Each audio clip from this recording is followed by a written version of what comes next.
Today, because of your two talks, and hopefully mine will continue this theme, I'm feeling really hopeful, and I'm feeling like our groups, people like us who work in science and create as much as we can collaboratively the information that policymakers and affected communities can use, we need to make sure we're getting that information to them, but we have this hopeful voice. I think we think about, many of us got into this to try and do something good, and really to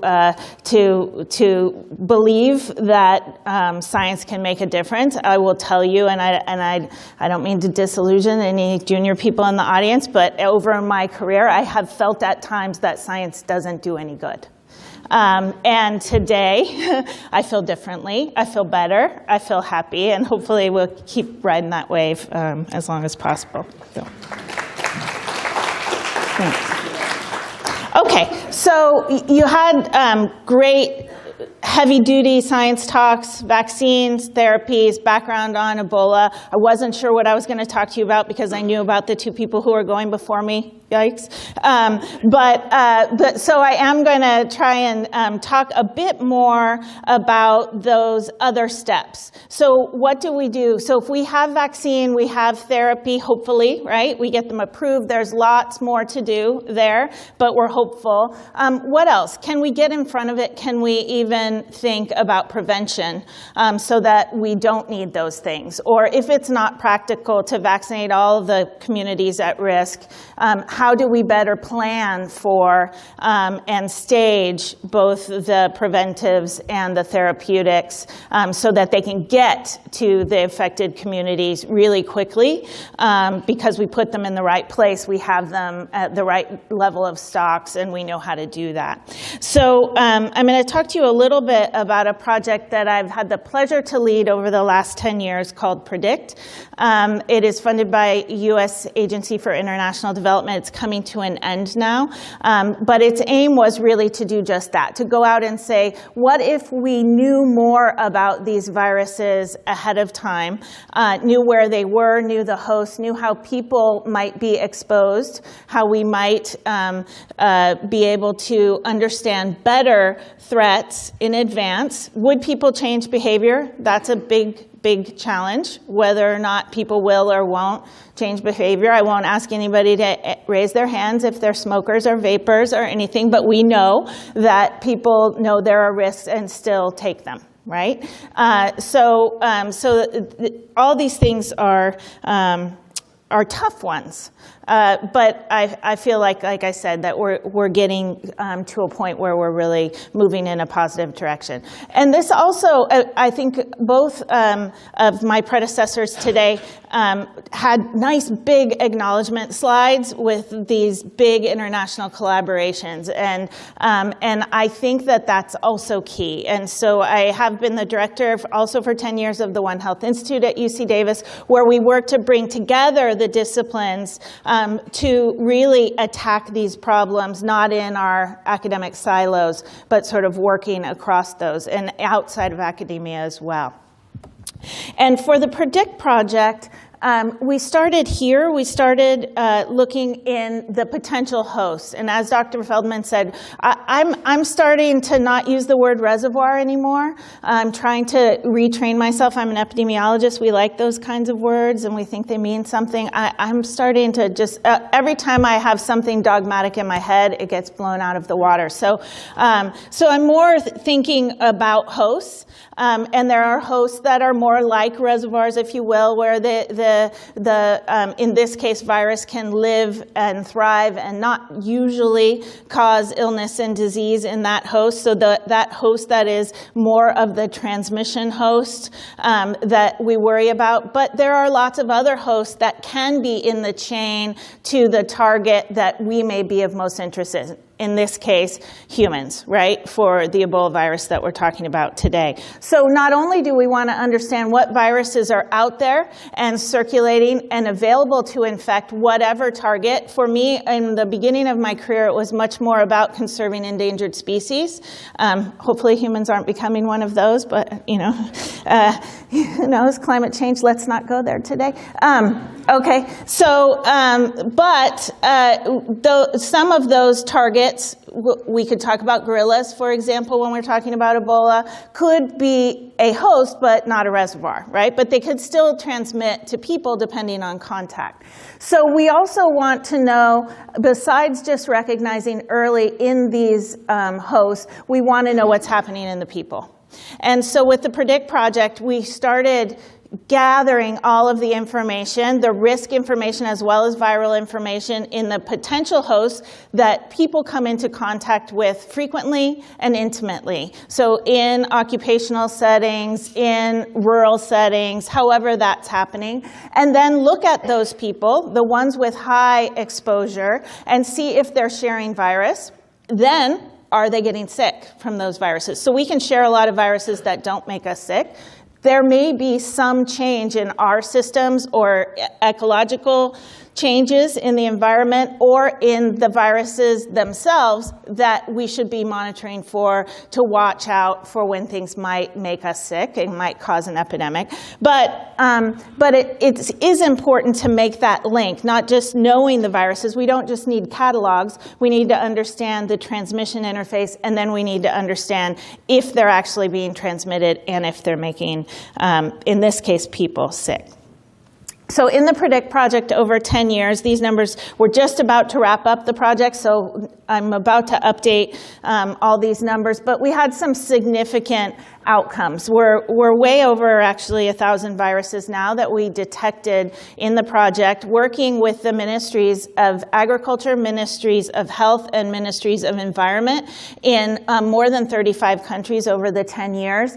And about 80% of those viruses were novel, but they were in viral families that were known to cause disease epidemics and pandemics for people. So that's really how we were targeting those. We could potentially in the discussion get into the coronavirus situation that's on a lot of people's minds right now in China.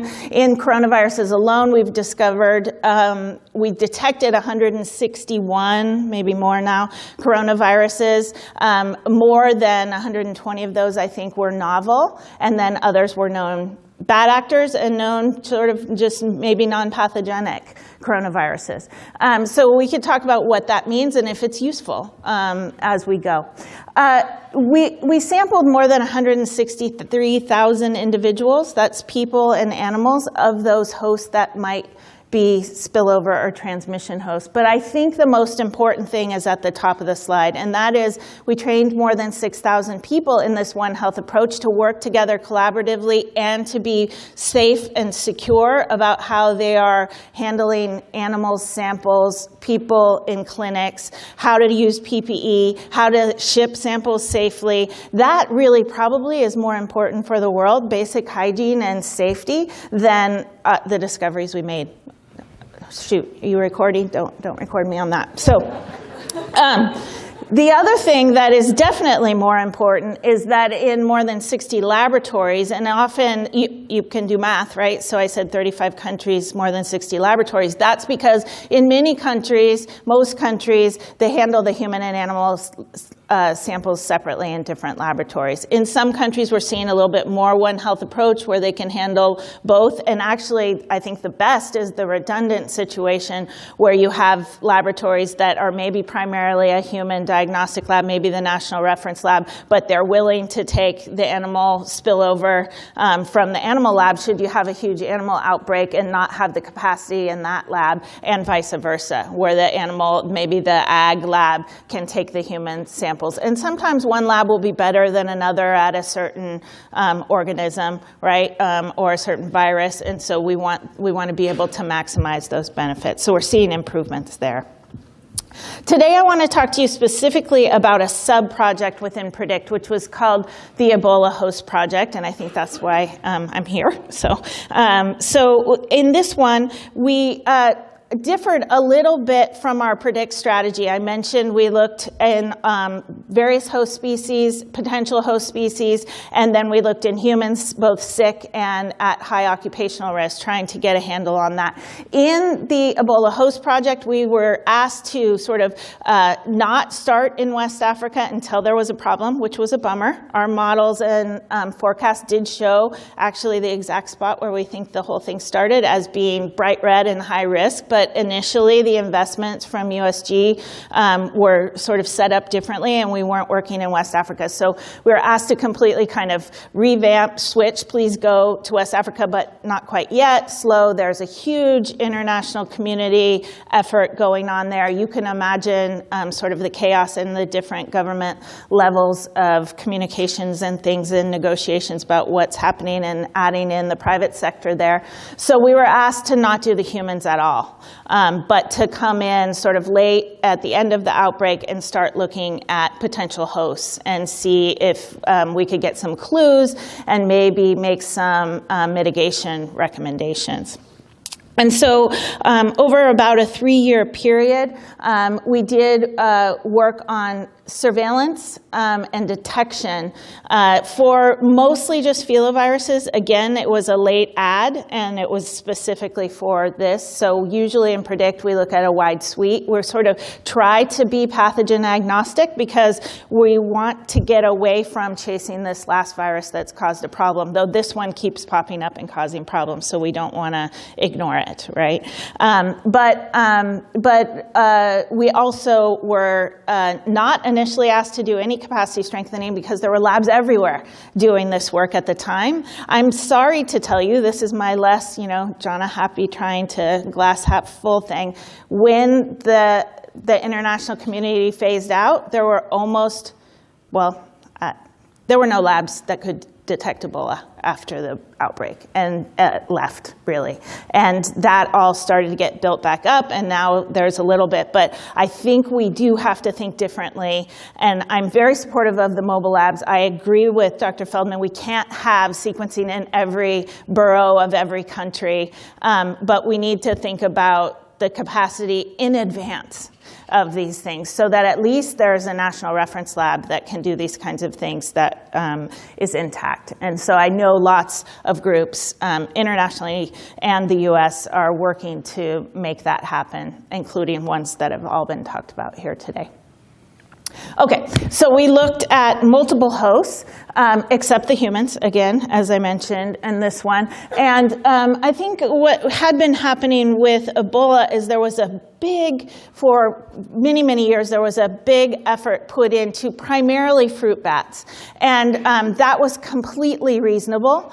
As we heard before, and I'm going to talk a little bit more about Marburg, it came up in both of the talks earlier. Marburg is the filovirus where we did have a reservoir host identified, and I can use it there, and I feel comfortable with the Rosetus bats. And so it was reasonable that tons of effort went into that, but it wasn't until I think we started to expand beyond that that we started to get a little more insight. Now, other groups had also been focusing on great apes, but they seem to be more like a susceptible dead-end host, maybe more like us, except when people foraged on them. And frankly, there's cool dikers, little forest antelope, that also have been evidenced to be scavenging on those great apes when they die in the jungle with Ebola, and they pick it up as well, and people definitely eat those, right? And so there are lots of different transmission mechanisms there that need to be examined, but we really want to find that host or hosts that are able to replicate, keep the cycle going, and continually sort of seed this situation of spillover that sometimes takes hold and makes an epidemic, and often, I think, doesn't.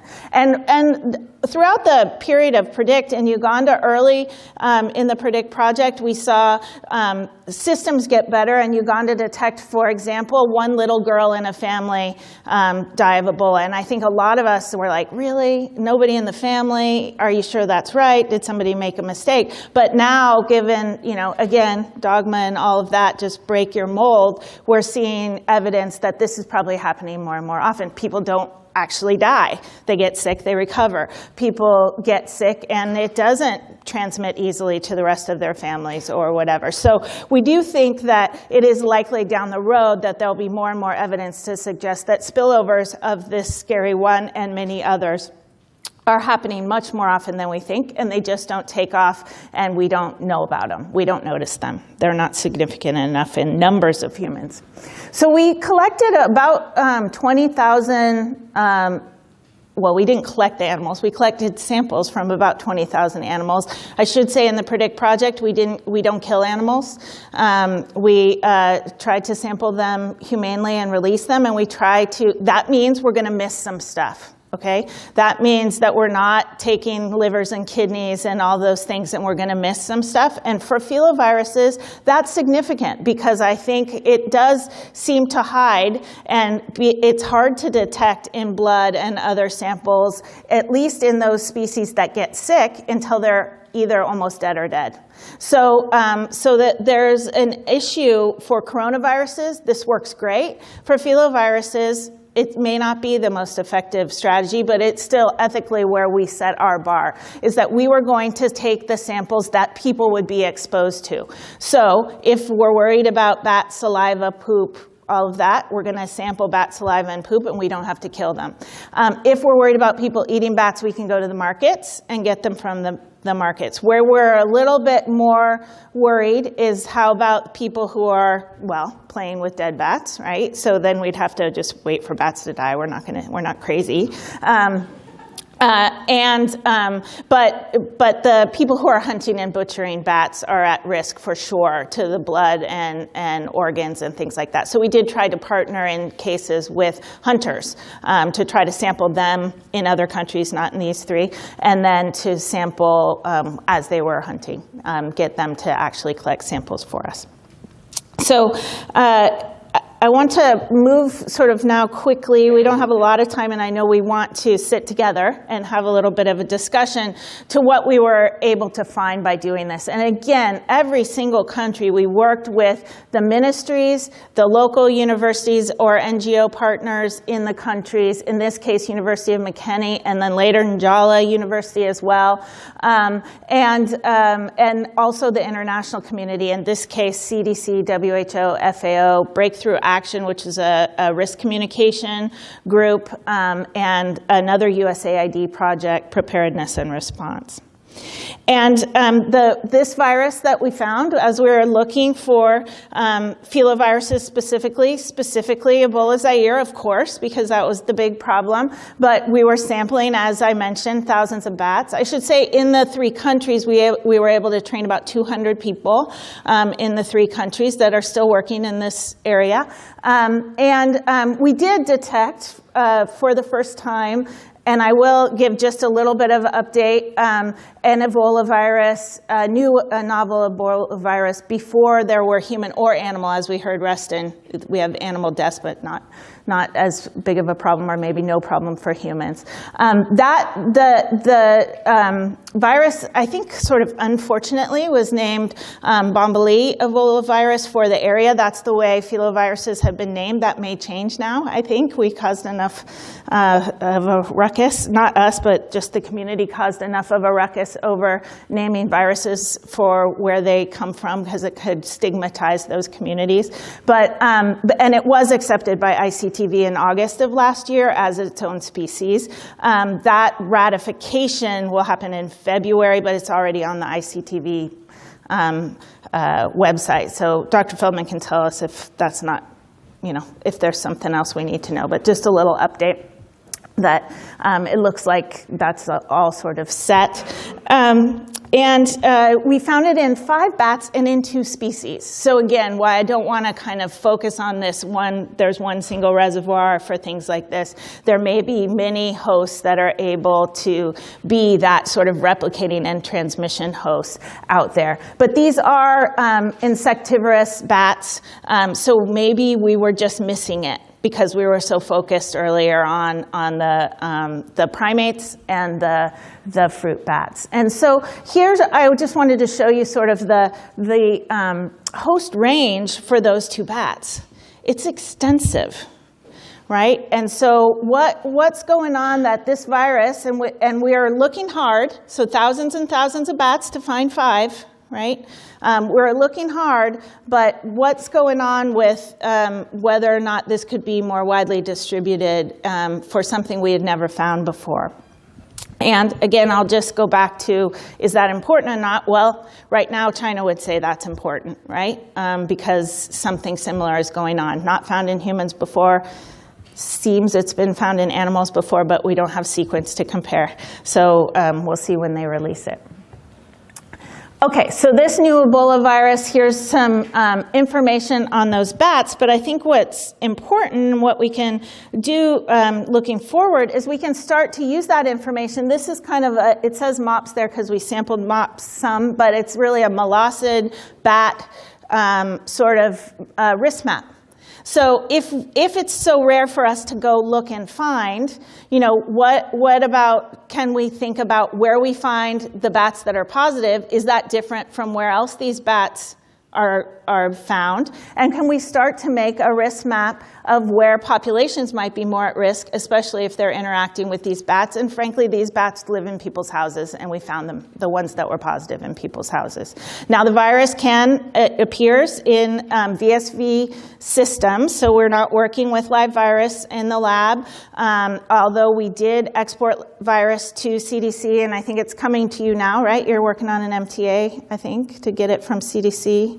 Yeah, so hopefully those labs that can safely do additional work on whole virus will do that. We're working in a recombinant system, VSV, and it appears to be able to infect human cells. It appears very, very similar in its sort of mechanics to how Ebola Zaire works. We've found about 3 differences in the glycoprotein receptor sort of combinations, and only one of those very small differences seems to be coding for it to get into cells, but not quite as easily as Ebola Zaire. We've also found a couple differences in how it works in the interferon pathway.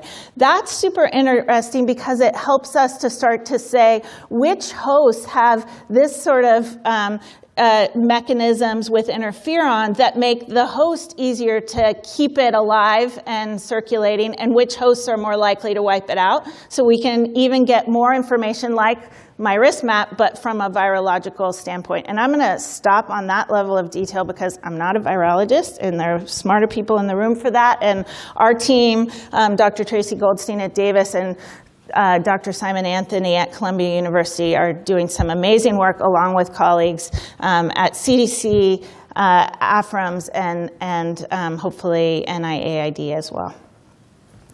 Okay, but while we were looking, we also found Marburg. Okay, so Marburg, another filovirus, and it wasn't known to have caused outbreaks. So you can see past outbreaks here in red, and where we found it in green. And it had been found actually in Gabon, but only in bats, and not with outbreaks. So the most Western outbreak was the most severe in Angola. And in Angola, though, they hadn't seen it in bats. So it was still kind of a mystery. So why I think this kind of work is important is that we were able to identify Marburg in Sierra Leone doing this work with the Sierra Leoneans, and we found it actually at the exact same time as CDC found it at other sites because they were working there too. And I think a really nice advancement and change in the scientific community is we know each other, we're talking. There's less sort of than earlier in my career anyway, feeling of, sort of a race to publish that. Instead, we got together and we just did one paper. We said, why should we race each other? And you're doing good work, we're doing good work. Let's see what's similar, what's different. Let's put it together and do one paper. And so I'm really sort of feeling positive about that too, about the academic community changing its ways and starting to work together. So we have that paper is coming out. Actually, it's in galleys right now for Nature Communications, so you'll see that soon. But the bottom line is that we did find it only in Rosettes, as we mentioned, a known reservoir, but we found it before any known human or animal cases in West Africa. Now, does that mean there haven't been cases? Absolutely not. But there certainly weren't big enough outbreaks that people got involved and diagnosed it. But now it's on the clinician's watch list, right? So that, and obviously Ebola Zaire is now on the clinician's watch list. Wouldn't it have been nice if that had been on their watch list before and they could diagnose it in country, and, oh, by the way, that the international community would have expected it and so gotten involved earlier when the flag was raised for Ebola, right? So I think that's a significant change. And here's the distribution of the Rosettes bats, and they are kind of fragmentedly distributed, which is interesting, but that's where we think and this isn't new because of our work, right? This is based on all the good work that's gone on in Marburg, but you can see that this is where we should be watching for Marburg, so we shouldn't be surprised that that's where we found it, right? But I think this holistic, starting to think about the environmental situation, especially the wildlife hosts of these viruses, is something we really need to do, not just wait for people to get sick, but be ready. Okay. So a big part of the success here, I think, is that communication piece. And if I'm honest, and if we had a chance to get a glass of wine and it wasn't being recorded, I could talk to you more about the struggles around communication, especially in countries that had horrible traumatic losses to a disease such as this situation with Ebola in these three most affected countries. So there were really extreme issues around finding a new virus that looks like an Ebola, so the Ebola virus, then finding another filovirus like Marburg. And so working with the governments, also governments being more volatile than our own, which is sometimes hard to imagine, and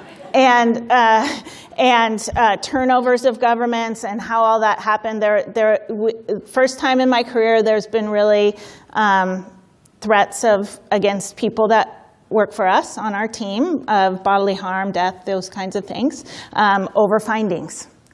And so communicating findings became just a paramount issue that maybe as we're going through and getting our PhDs and everything else, we're not really trained to do or think about. And so we had put in very strict rules in place about how we would get information cleared by the governments. We believe the wildlife and the viruses, even of the countries, are the property of those countries.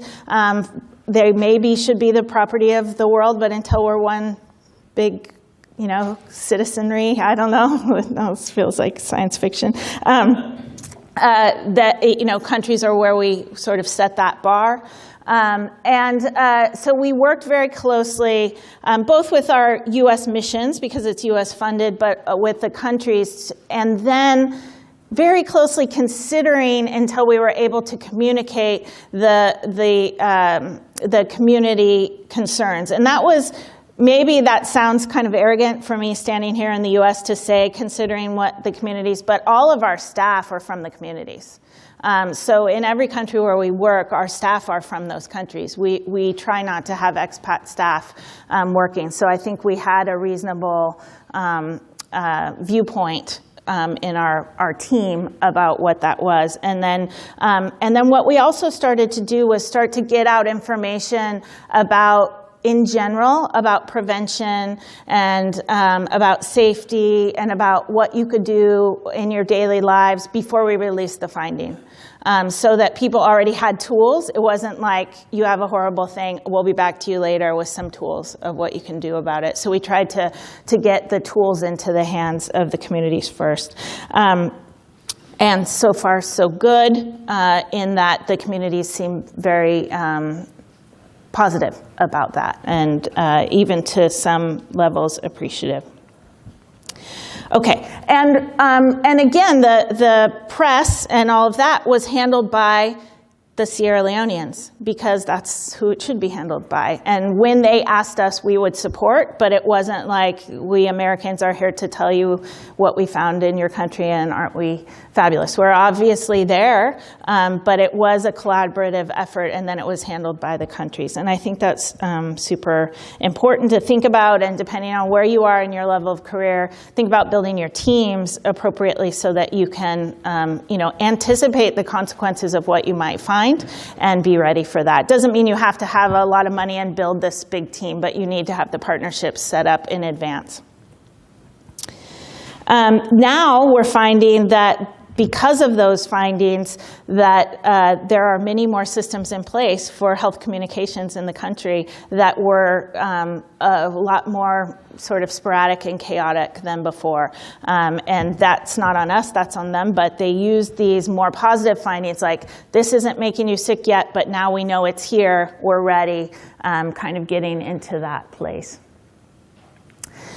All right, so I actually, before I moved to Liberia, I should say also that that the Ebola virus, since we found it in Sierra Leone, it was found in Kenya by another group, and it was found in Guinea by our teams as well as another group. So we're finding that these things, once you do put them sort of out there and on the watch list, it's not just wasted. People start to look and people start to pay attention, and it gets into the hands of those communities as well. Again, thinking about how we may stage vaccine, how we may stage PPE, how we may stage therapeutics to be ready in areas where these things are more of a risk.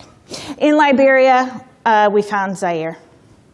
And we've got a fragment. We don't have the whole virus yet. We're working hard to get the whole virus, but we have the majority of the genome, and for all, probabilities, extremely high. It's Zaire. So they're, again, working with the National Public Health Institutes, Ministry of Health, Forestry Department, Ministry of Agriculture, Columbia University, as I mentioned, and our on-the-ground partner there from our global consortium is EcoHealth Alliance, leading the charge there. And then the Science Society for Conservation in Nature, Liberia, is the implementing partner on the ground. Okay, so we found it just looking in thousands and thousands of bats again, but we found it in a greater long-fingered bat. And sort of an interesting microbat fruit eating, right? So now we're thinking, okay, so we just need to broaden our horizons and think differently about how we look for these things. So it's a continuing reminder. So more than 5,000 bats sampled. This is pretty interesting. You know, we looked in lots and lots of locations, found it just in this one, and guess what? Doesn't overlap with what people said was the distribution of that bat. Okay, so again, there's a lot of work to be done as well in the understanding of the hosts and where they live. And in fact, in PREDICT and in our coronavirus work, we're finding bats that don't exist in any records, right? So potentially new species or new strains, depending on how the mammalian folks want to handle that, of hosts as well. Okay, and similarly, communication has been really good there, and we did have our Liberian colleagues in on all of the findings in Sierra Leone, as well as the Guinea colleagues, so it was a little bit easier. We had test runs in Sierra Leone, and then because of neighbors and all that they've all been through, there was a lot of cross-benefiting, which is great. And it's really directly informing strategies to risk exposure to Ebola as well as to other pathogens. Here's that one of the tools that we used. We call it the Bat Book. It's Living Safely with Bats. I think we've translated it into 13 languages now, and we have a sort of more Africa-appropriate version and a more Asia-appropriate version. It is agnostic to the pathogens, but it goes through all of the different, as many as we could get into a reasonable amount of time to deliver it, all of the different circumstances in which people might come into contact with bats and how they might reduce their risk. It's set up to be given as sort of at a community meeting. We tried it house to house, and it's long for that, for the people sitting there in front of us, like, how long are you people staying in my house talking to me about this? It seems to go much better around community evenings and events like that, anyway. But it's curated. There's text on the back, and there's a narrator, but on the front it's all pictures, and then a question and answer kind of situation. And if I just sum up, I'd just like to say that all of this has been, as we mentioned, a huge effort of many, many organizations, hundreds of people working together. And for these 3 countries, we were able to put a huge effort into those potential hosts and find the 3 potentially at least 2 bad actors. One looks like it can get into humans. Might be a little bit of a clue into what we've been seeing in Africa in serology and reactivity, giving us some scientific information. Jury is out as to whether or not it will or has ever made people sick, but starting to give us more information. But I think from the scientific community perspective, it does pose an important question to us about when we communicate, because frankly, our team and the academics on our team got a huge amount of sort of flack from the academic community for communicating these risks to the public and the communities that had these bats in their house before we put out a publication. And we chose to take that flack and to say there's enough risk here. Not willy-nilly, right? So we definitely went to colleagues, the best colleagues in the world that we were working with outside of our team, to say, are we crazy here? We think we should communicate this. This could be an important enough risk. And they agreed, and then we went to the governments and said, we're ready. We go to the government first, actually, before we share it with outside. But there is this chicken and an egg, and I do recognize that junior people and all people need to publish, and that's how we make our livings. But it is, I think, when public health comes into play, both the journals and our community should be more supportive of getting the information into the hands of the people. And I'd be happy to talk more about that on the panel, and I think I'm done. Thanks.